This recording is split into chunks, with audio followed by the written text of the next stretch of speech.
ghairil maghdubi 'alaihim waladdallin. Bismillahirrahmanirrahim. Assalamualaikum warahmatullahi wabarakatuh.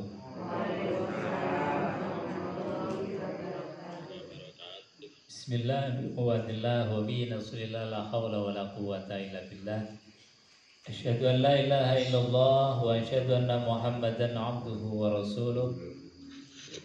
Allahumma fassalli wa sallim ala sayyidina Muhammadin wa ala alihi wa sahbihi ajma'in. Rabbi israh li sadri wa yassir li amri wa hlul 'uqdatam min lisani yafqahu qawli, amma ba'd. Allah Ta'ala fi kitabil karim wa huwa asdaqul qailin. A'udzu billahi samil alim minasyaitonir rajim. Bismillahirrahmanirrahim. Ya ayyuhalladzina amanu taqullaha haqqa tuqatihi wa la tamutunna illa wa antum muslimun. Shadaqallahul azim wa shadaqa rasuluhul karim wa nahnu ala dzalika minasyahidin walhamdulillahi rabbil alamin.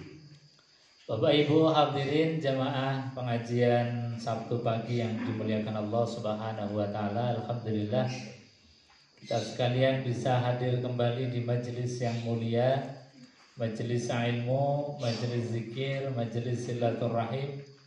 Mudah-mudahan majelis ini senantiasa mengangkat derajat kita di hadapan Allah Subhanahu wa taala. Sebab Allah berjanji di dalam Al-Qur'an, yarfa'illahu alladhina amanu minkum walladhina utul ilma darajat. Jadi Allah akan mengangkat derajat seseorang yang punya ilmu dan punya iman, punya takwa kepada Allah Subhanahu wa taala. Sekali lagi mudah-mudahan derajat kita diangkat bukan hanya di dunia tapi insyaallah derajat di akhirat. Amin ya rabbal alamin. Bapak Ibu hadirin jamaah yang dimuliakan Allah Subhanahu wa taala, kita lanjutkan kajian kita masih pada kitab hadis Bulughul Maram. Kemarin hadis yang ke-10 yang berkaitan dengan Ja'a A'rabi. Jadi seorang Arabi datang di majlisnya Rasulullah SAW, kemudian kencing di pojokan masjidnya Nabi. Ini disuruh Nabi SAW untuk nyiram supaya menjadi suci, dan ini menjadi hadis atau menjadi ilmu bagi kita. Selanjutnya hadis yang ke-11 di dalam kitab ini. Bismillahirrahmanirrahim. Wa an ibni Umar radhiyallahu anhu qala. Diriwayatkan dari Ibnu Umar radhiyallahu an qala Rasulullah sallallahu alaihi wasallam. Rasulullah sallallahu alaihi wasallam bersabda, uhillat lana maitatani wa damani. Kata Nabi sallallahu alaihi wasallam, uhillat, telah dihalalkan lana bagi kami. Apa yang dihalalkan? Maitatani wa damani, yaitu 2 bangkai dan 2 jenis darah. Jadi ada bangkai yang halal untuk dikonsumsi, untuk dimakan, dan ada darah yang boleh dimakan atau dikonsumsi. Apa itu? Fa'amal maitatani, adapun 2 bangkai yang halal yang boleh dikonsumsi adalah fal jaradu wal hut. Itu yang pertama adalah belalang dan yang kedua adalah ikan. Jadi belalang meskipun enggak disembelih, meskipun mati kepidak ataupun mati karena sebab yang lain, itu boleh untuk dimakan. Nate Bu, makan walang. Oke. Enak nggih. Napa malih menawi jalan-jalan teng daerah napa? Gunung Kidul. Napa? Teng Semarang daerah pundi sing enten sadean walang?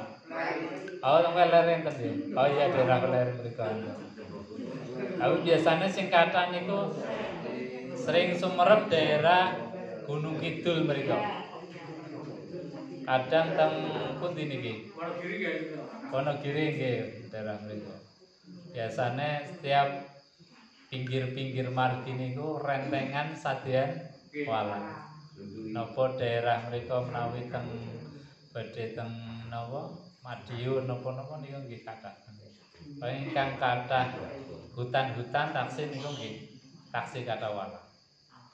Dan niku memang dihukumi oleh Rasulullah SAW meskipun dalam keadaan bangkai. Artinya bangkai itu ya tidak disembelih, mati sendiri. Itu namanya bangkai. Jadi bangkai yang tidak atau hewan yang tidak mengalami proses sembelih, proses yang dibolehkan oleh syariat, yaitu mengalirkan darah dengan cara disembelih, itu hanya dua, yaitu bangkainya belalang dan bangkainya ikan. Jadi ikan meskipun mati ngambang sendiri di air, itu ya tetap halal. Tetap halal. Jadi ini yang disampaikan oleh baginda Rasulullah SAW. Beliau mengatakan ukhillat lana maitatani wa damani. Jadi dihalalkan dua bangkai. Yang pertama adalah bangkai belalang. Nah, ini ternyata Rasulullah SAW meskipun di Arab kira-kira enten belalang enten. Berarti enten ya. Biasanya belalang niku kan kathahe teng napa pohon-pohon. Biasanya yang banyak tanduran, hutan-hutan itu belalang. Kok Nabi zaman itu kok kenal belalang gitu? Ya mungkin di antara kalaupun tidak ada di Arab, itu beliau Rasulullah SAW itu diberikan ilham, diberikan ilmu oleh Allah Subhanahu wa Ta'ala. Pemahaman meskipun beliau nggak melihat sendiri atau beliau tidak pernah mengkonsumsi sendiri, tetapi Nabi diberikan ilmu oleh Allah Subhanahu wa Ta'ala. Nah, ini hebatnya Nabi. Saya kira ya di Arab mungkin ya jarang sekali belalang, ataupun ada belalangnya beda dengan kita. Kalau kita kan belalangnya luar biasa, bisa besar-besar sebesar jempolnya manusia, atau bahkan ada yang lebih besar lagi. Saya pernah melihat itu belalang bisa besarnya kayak walang kayu gede-gede, mantep. Napa? Niki. Oh, laron. Laron termasuk belalang betul. Oke. Jadi dulu orang tua kita juga sering mengkonsumsi laron gitu. Katanya juga enak kalau dibikin keripik. Nate ndamel Bu. Nate nggih. Enak mboten? Menawi enak kersa nggih monggo. Tapi kalau mboten mentolong nggih berarti sesuatu yang enggak mengenak. Jadi yang jelas bahwasanya dua hewan ini boleh dikonsumsi meskipun dalam keadaan mati belum disembelih.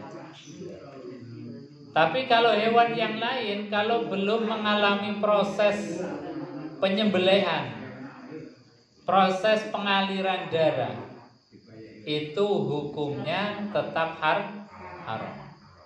Seperti misalnya ayam ataupun kambing ataupun sapi, itu kalau belum disembelih, kalau belum dialirkan darahnya melalui leher dengan cara disembelih, maka meskipun itu kambingnya besar eman-eman ataupun kerbau atau sapinya besar, tetap hukumnya haram. Nah, kecuali misalnya hewan yang liar, ada sapi liar disembelih kok susah, kemudian ditombak aja. Nah itu boleh. Bismillahirrahmanirrahim, ditombak langsung, nah kemudian mati. Nah itu sudah halal. Seperti hadis-hadis yang kemarin itu, kalau ada hewan yang susah untuk disembelih atau hewan liar, boleh dengan cara diburu atau ditombak. Syukur masih bisa ada proses sembelih. Tapi kalaupun nggak ada proses sembelih, yaitu sudah hukumnya halal. Jamaah yang dimuliakan Allah Subhanahu wa taala, sesuatu yang disiratkan disampaikan oleh baginda Rasulullah sallallahu alaihi wasallam ini pasti mengandung ibrah, mengandung rahasia yang besar. Rahasia yang besar nyatanya bahwa ikan itu punya nilai gizi yang tinggi. Dan bahkan hewan laut itu punya stok yang sangat banyak dibandingkan dengan hewan yang ada di darat. Makanya ini hadis yang kemarin dulu yang pernah disampaikan bahwasanya sesuatu yang ada di laut itu hukumnya halal semuanya. Dan ini luar biasa. Bahkan di laut itu hewannya lebih banyak dibandingkan dengan yang ada di darat.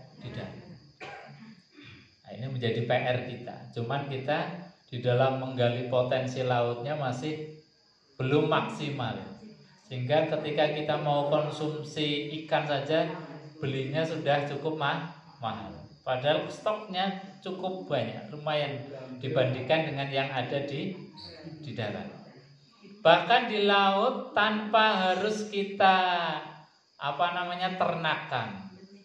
Berbeda dengan yang ada di darat. Kita budidaya, kita ternakan, kita kedah ngingonisik, memberi makan. Tapi kalau di laut itu yang ngasih makan Allah Subhanahu wa taala, tinggal mancing, tinggal jalan, tinggal nangkep itu sudah bisa dikonsumsi.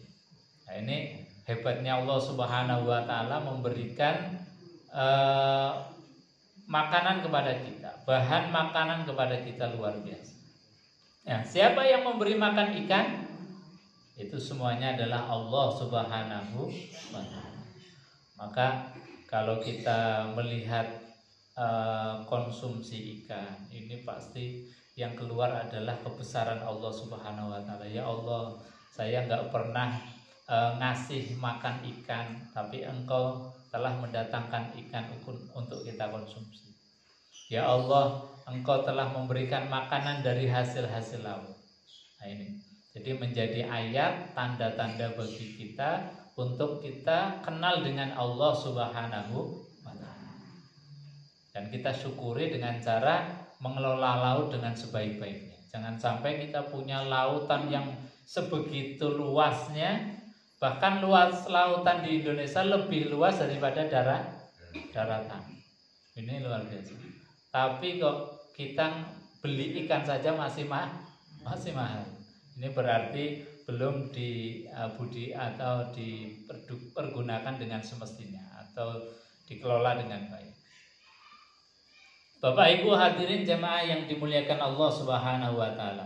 Fa ammad damani fattahalu wal kabidu. Adapun darah yang dihalalkan, dua jenis darah yang dihalalkan oleh Allah Subhanahu wa taala adalah yang pertama adalah fattahal. Apa itu tohal? Yaitu limpa. Limpa ini apa? Limpa itu. Jeruan yang seperti hati tetapi warnanya lebih cerah, lebih lembek. Kalau hati kan lebih keras, lebih kenyal. Nah, ini limpa. Jadi itu sebetulnya gumpalan-gumpalan darah. Gumpalan-gumpalan darah yang kemudian dijadikan oleh Allah Subhanahu wa taala sebagai penyaring. Nah, ini kalau kita mau boleh, kata Rasulullah. Yang kedua adalah wal kabidu, dan hati. Hati ini juga gumpalan-gumpalan darah yang kemudian menjadi penyaring di dalam proses kita berproduksi, dari mulai makanan kita apapun jenis makanannya, dari mulai minuman kita apapun jenis minumannya, itu kemudian disaring dengan sangat lembutnya, yang manfaat itu jadi darah. Itu penyaringannya kemudian berproses lama sekali, diantaranya yang masuk ke limpa, masuk ke hati, itu menjadi sumber energi bagi kita. Maka kalau hati itu sudah sakit, hati itu sudah tidak bisa menyaring, limpa tidak bisa berfungsi lagi, maka ya kita sudah tidak bisa berproses secara alami. Ya tentu kita akan sakit dan lain sebagainya. Nah ini. Dan selain daripada itu, maka dihukumi sebagai sesuatu yang haram. Misalnya nyembelih sapi kok eman-eman, kemudian diwadahi, dikasih bumbu, dimasak. Jenenge apa, Bu? Saren. Teng mriki tak senten. Nggih, saren niku hukume haram.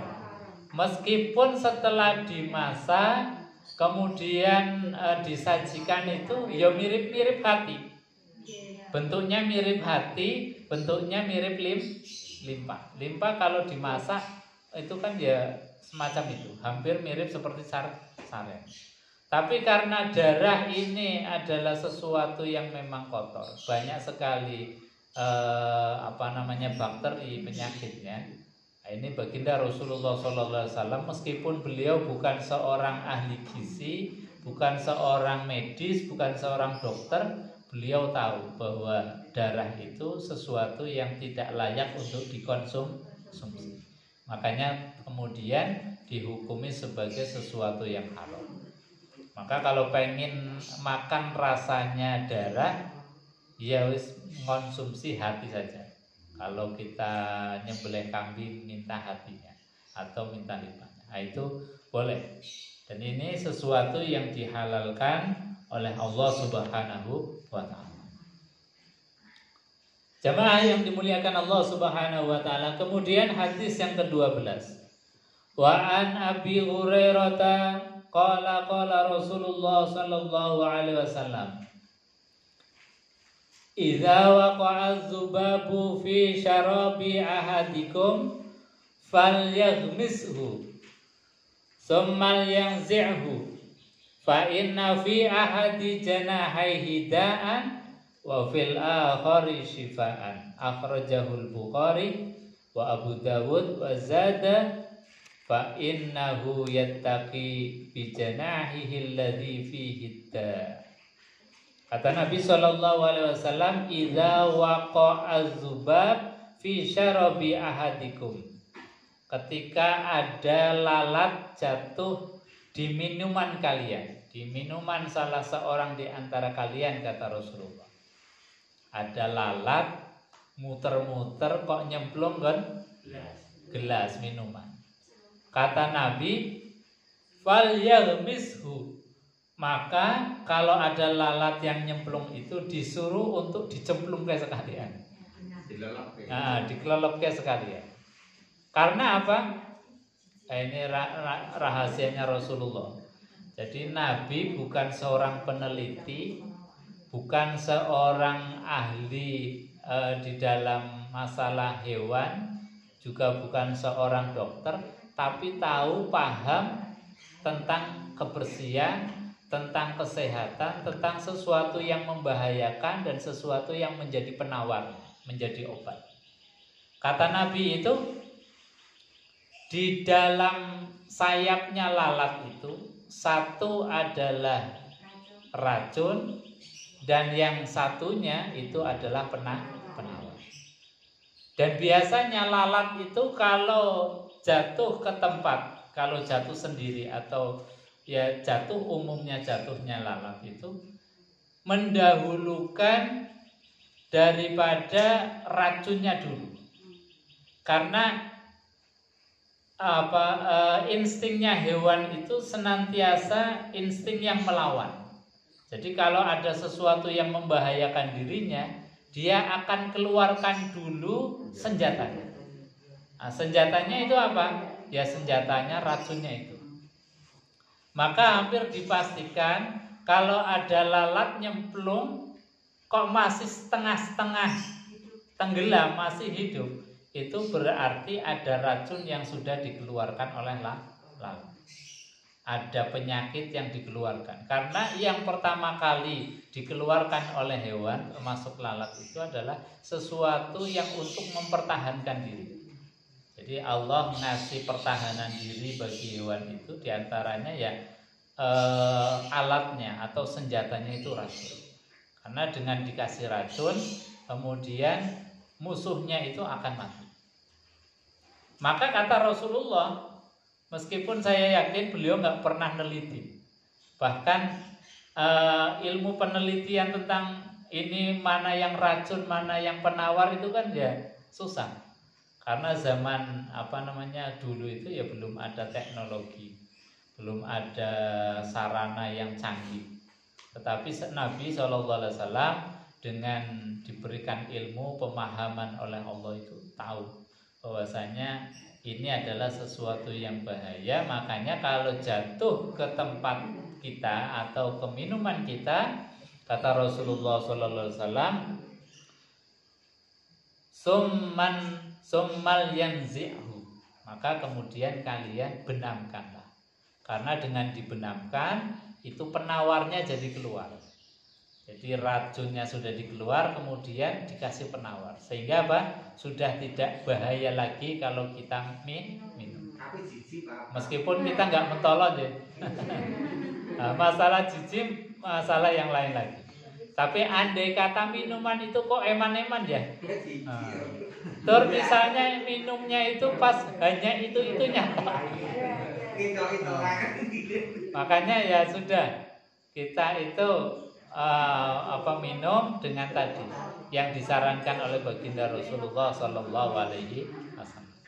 Meskipun ya kita tahu bahwasanya lalat itu kan hinggapnya di mana-mana. Ada sampah ya hinggap, ada kotoran ya hinggap, ada ingus ya hinggap, macam-macam. Nah setelah itu kok masuk ke tempat kita. Tapi Nabi Sallallahu Alaihi Wasallam kasih solusi. Kalau memang masih mau diminum, masukkan dulu, dicemplung dulu, baru lalatnya diambil dan dibuang, baru boleh dikonsumsi, boleh diminum. Ini. Tapi kalau misalnya ada yang lain, jijik ya sudah, kita tinggalkan itu.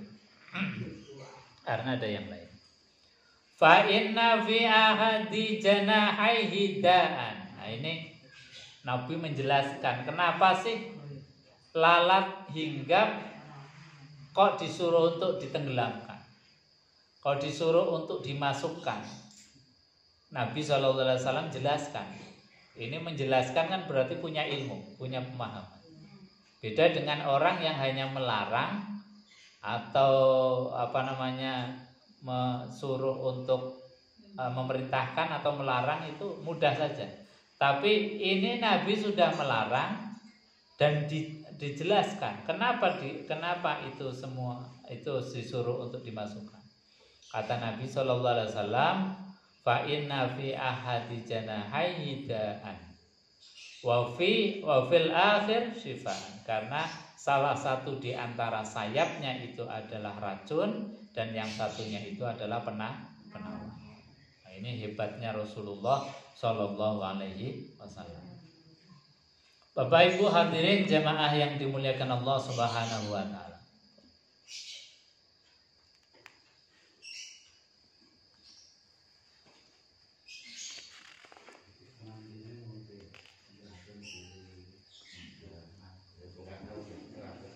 Kemudian hadis yang ke-13, wa an Abi Waqidil Laitsi radhiyallahu anhu qala Rasulullah sallallahu alaihi wasallam, ma quti'a minal bahimati wa hiya hayyatun fa huwa mayyitun. Ini hadis yang terakhir yang berkaitan dengan masalah sesuatu yang halal dan sesuatu yang diharamkan di dalam makanan. Nabi Shallallahu Alaihi Wasallam bersabda, "Makuti'a, apa saja yang dipotong, minal bahimati dari hewan, wahia hayatun dan hewannya itu masih dalam keadaan hidup, fahuwa mayyitun, maka potongan hewan hidup tadi dihukumi sebagai bangkai." Misalnya kita punya kerbau atau sapi, mau dipotong semuanya kok eman-eman, padahal butuhnya mau kanggo slametan tok atau kanggo sunatan. Dipotong sapi lesik misalnya, dipotong sebagian dulu. Nah, ini memotong daging dari hewan yang masih hidup, maka potongannya ini hukumnya adalah haram. Lah apa ada? Ya mungkin saja karena tadi eman-eman mau motong semuanya kok kakean, dicicil sih. Jadi mau khitanan diambil sampil bagian kanan. Nanti anaknya mau nikahan diambilkan sampil sebelah kiri. Nah ini kan eman-eman itu, nah ini diantaranya karena penyiksaan tadi juga memang dihukumi oleh Rasulullah SAW adalah sesuatu yang haram. Meskipun dagingnya sama, daging hewan yang disembelih dengan hanya nyempil saja sama apa beda? Sama. Dimasak juga mungkin sama. Tetapi inilah hukum itu menjadi beda manakala prosesnya juga beda. Hewan yang disembelih dengan hewan yang mati yang tidak disembelih itu juga dagingnya sama. Mungkin kita nggak bisa membedakan. Apalagi misalnya ada pedagang nakal, sapinya sudah mati, kemudian ini karena baru mati eman-eman. Wong sapi itu besar, kalau mati kemudian hanya dipendem saja kan eman-eman. Padahal itu kalau dijual bisa nyampe belasan atau bahkan puluhan juta. Nah, ini namanya pedagang nakal. Kalau dijual ke pasar, kita sebagai konsumen pun nggak bisa membedakan, kecuali mungkin diteliti dengan alat yang canggih. Itu mungkin baru bisa membedakan mana yang disembelih dengan mana yang mati yang menjadi bangkai. Tapi kalau orang umum itu pasti nggak bisa membedakan, susah. Wong ayam saja, ayam tiren sama ayam yang betul-betul sembelih kadang-kadang sama. Bukan kadang-kadang lagi, memang kita orang awam itu melihatnya pasti sama. Tapi hukum berbeda. Makanya alhamdulillah kita punya pemerintah, punya badan, ada yang mengurusi itu. Jadi mengurusi tentang bagaimana supaya konsumen itu betul-betul terjamin, bukan hanya gizinya saja, tetapi kehalalannya juga dijamin. Nah ini pemerintah juga lagi menggalakkan.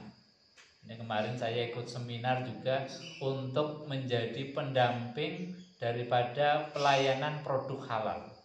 Jadi nanti ibu-ibu yang punya usaha apapun, termasuk usaha rumahan, baik itu warung makan atau hanya sekedar jual kue, itu nantinya harus ada rekomendasi halalnya. Karena ini menjadi penting bagi konsumen. Masalahnya hukumnya Allah. Jadi konsumen harus betul-betul diberikan konsumsi sesuatu yang secara hukum itu jelas halal. Sebab apa? Ya tadi, kalau apalagi berkaitan dengan daging, antara daging yang halal yang disembelih dengan daging yang tidak disembelih, itu nggak bisa membedakan kita, kecuali dengan alat yang canggih, dengan penelitian dan sebagainya. Makanya ini menjadi penting. Nah ini, jadi kembali lagi bahwasanya mengkonsumsi hewan yang tadi maquti'a minal bahima, sesuatu yang terpotong dari hewan yang hewannya itu masih hidup, fahuwa mayyitun, maka dihukumi sebagai bangkai, nggak boleh dikonsumsi. Meskipun itu nyempil sidik, pengen daging kok meh tuku ora iso. Padahal punya kambing, punya sapi, nyempil telinganya dulu meh tak gawe apa oseng-oseng. Atau nyempil dulu pahanya sedikit, enggak boleh. Enggak boleh. Jadi itu hukumnya adalah bangkai.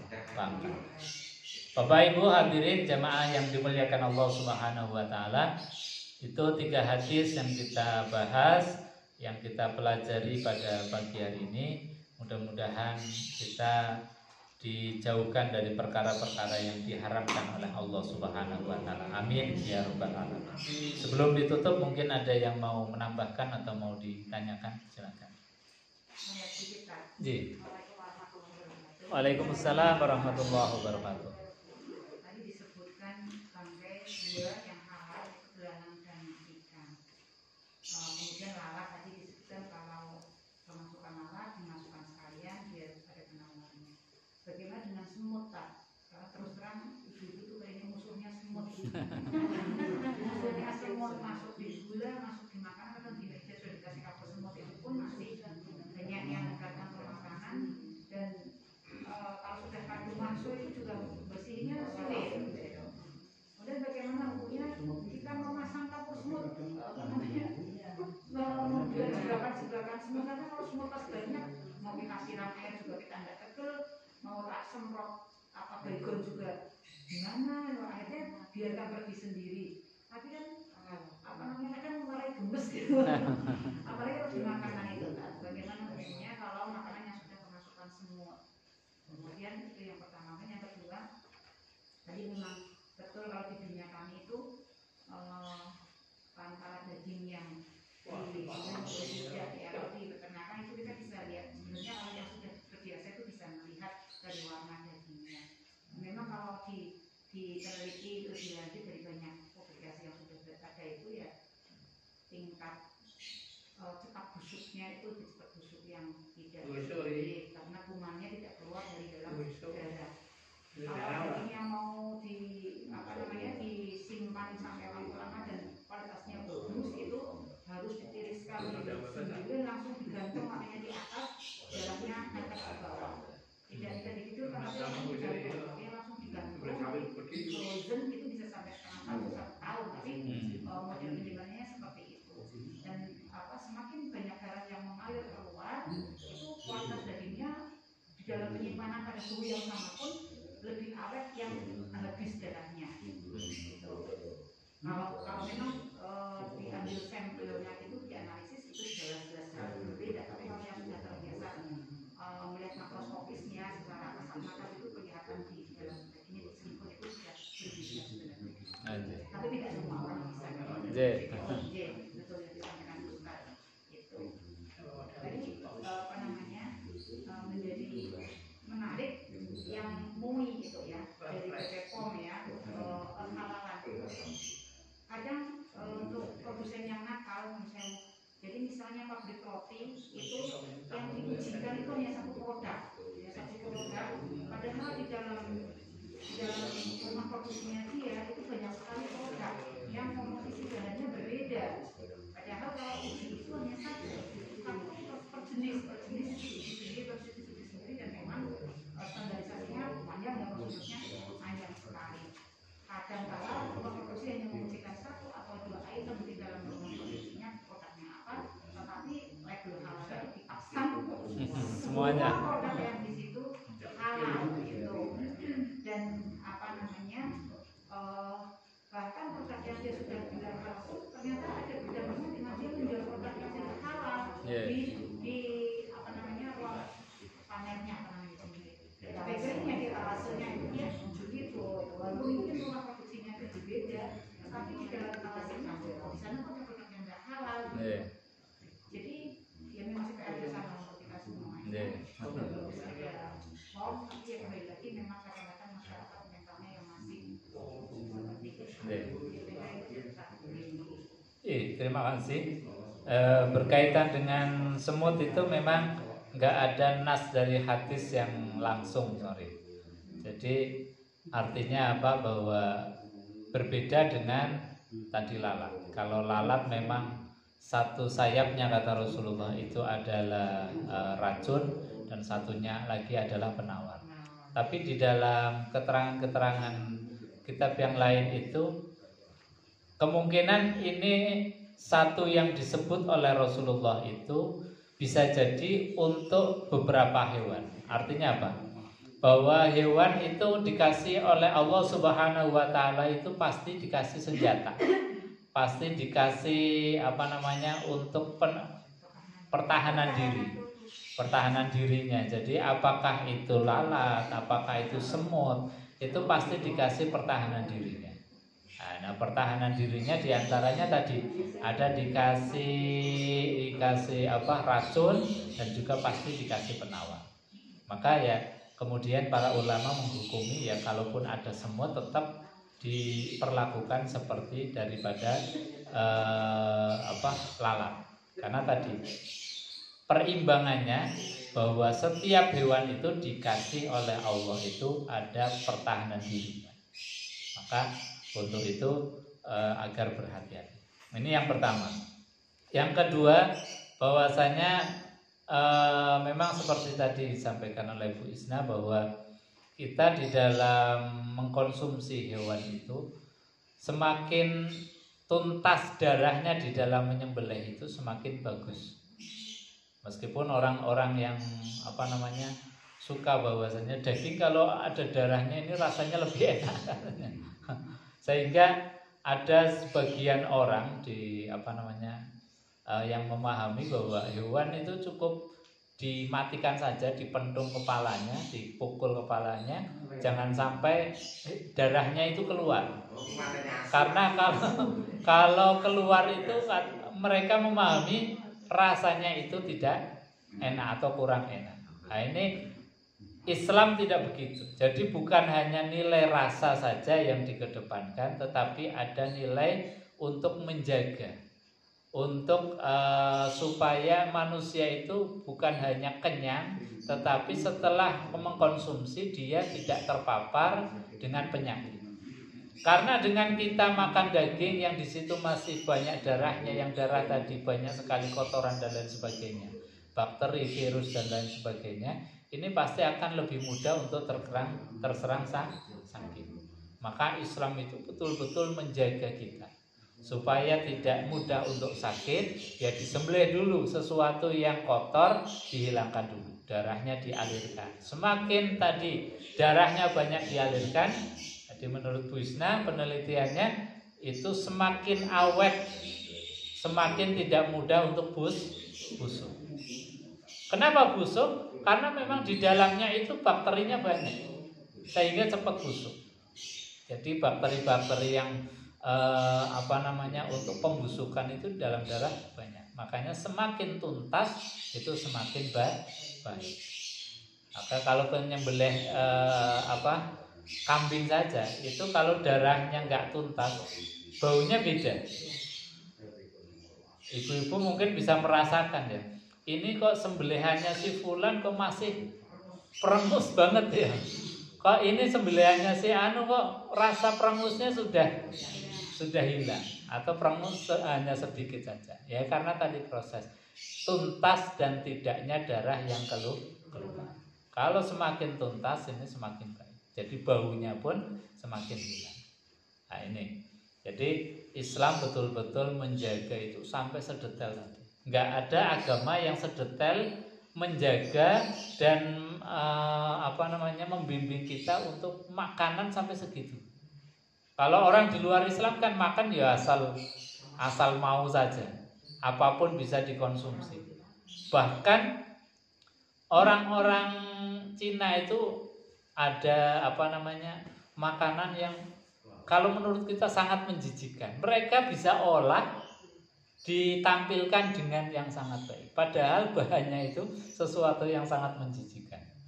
Nah ini Islam itu enggak mengajarkan demikian. Jadi betul-betul kita dijaga oleh Allah Subhanahu wa taala sehingga apa yang kita konsumsi itu halalan thayyiban mubarakan. Ya halal, ya thayyib. Thayyib itu artinya ya secara gizi itu baik. tidak membahayakan kita. Mubarokan ya tentu diberkah itu ya mangan sithik tapi warak, itu berkah. Ada makanan yang dimakan kok rasanya kurang terus serakah, nah ini namanya nggak berkah. Makanya mudah-mudahan kita diberikan oleh Allah rezeki yang halalan thayyiban mubarak. Amin Allahumma. Bapak Ibu hadirin jemaah yang dimuliakan Allah Subhanahu wa taala, kita tutup majelis ini dengan doa kafaratul majelis bersama. Bismillahirrahmanirrahim. Subhanakallahumma wa bihamdika asyhadu an la ilaha illa anta astaghfiruka wa atubu ilaik. Assalamualaikum warahmatullahi wabarakatuh.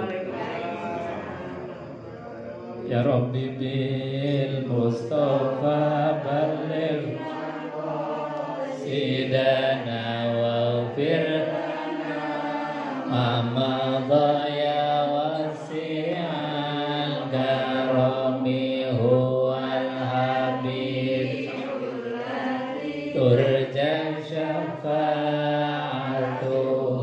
li kulli hawlim minal tahimi ya arhamar rahimin ya arhamar rahimin ya arhamar rahimin farrij 'alal muslimin ya Rabbi bil Mustafa sidana wa